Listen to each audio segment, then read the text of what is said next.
Wake up, look around, you see nothing and leave. You find people and recognize... God! What are they feeding you? You recognize no one. This is how the people of Grimgar are brought into the world.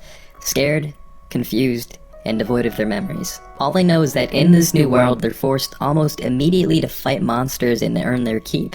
The strongest form a group and set out to survive together minutes after being brought into the world.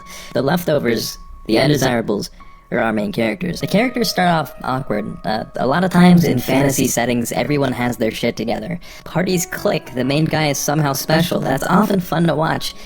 But it's not nearly as human as seeing a group of kids that suck at a lot of things struggle to survive daily. You gotta understand that these people were seemingly picked at random. Not a single one of them chose to be here, and that's what makes the story so genuine. The strongest and smartest people in the world weren't summoned, just people.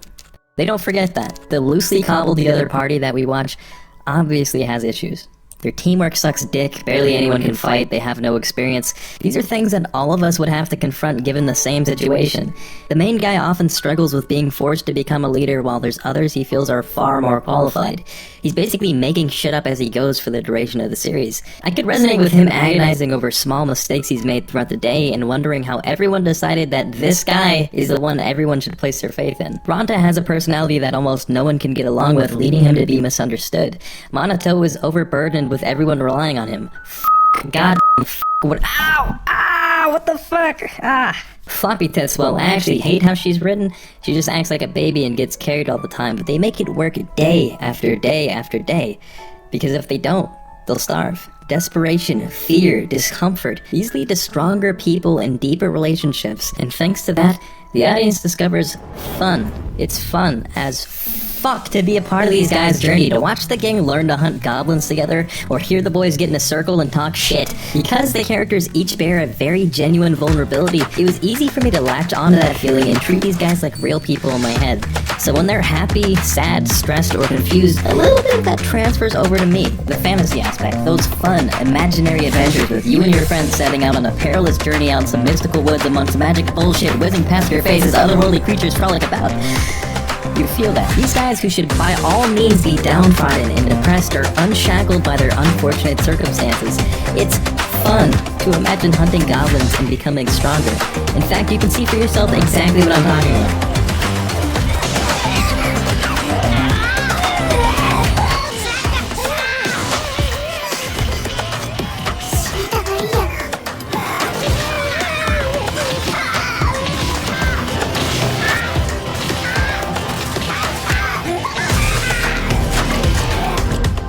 That's real. Mobs we trivialize in RPGs and other shows are suddenly a very real and dangerous threat. Imagine being a kid and some fucking goblin has the... Except goblin, that's... Some goblin has the power to kill you, even on accident, just by goblining around. I'd be terrified, I'm not ready to die. I haven't even gotten an apology out of Oliver Hernandez yet, which makes every single party member essential, even if you don't like someone in the party. Their well-being ensures the well-being of the characters you do like, so the stakes are risen, making you become even more invested in the show, meaning every fight is heavy. When they kill some scrub goblin after going through hell, you feel a sense of accomplishment, because as far as we know, that gross reality is just a step away at every turn. The show performs a balancing act of raising tension through the roof and calling it with chill character and worldbuilding. And that balance is pretty fun. Now here's some shit I like.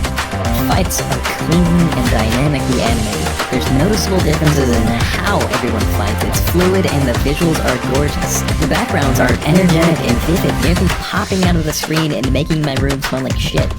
Because wildlife is stinky. It's really strange how these watercolor style backgrounds can stand out and be so soothing. It's not something I've ever really seen before. At times they can look flat and lazy, while there's loads of depth and liveliness at others. This last part I wasn't gonna mention, but ever since I watched the anime 5 years ago, one thing that's really stuck out to me was the gymongous asses. This is that corn-fed shit, that soul food body. I'm not even joking, I think I remember it being a pretty well talked about thing when the show came out too, because it's so rare to see that sort of thing in anime. Usually they're all about the Z-Cup moves. She had to be eating a damn crop to have that done. I'm just gonna leave it at that. I felt like I had to mention it or people are gonna be questioning me for watching it. The music, while it was really well composed and you're listening to it now, the music choice fucking blows. A lot of really important scenes just have the dumbest music choice possible, so I didn't really notice how good the music was until I downloaded the soundtrack. Something about this scene is rubbing me the wrong way. But in spite of those few flaws I found, this show comes out on top as both a memorable and charming experience.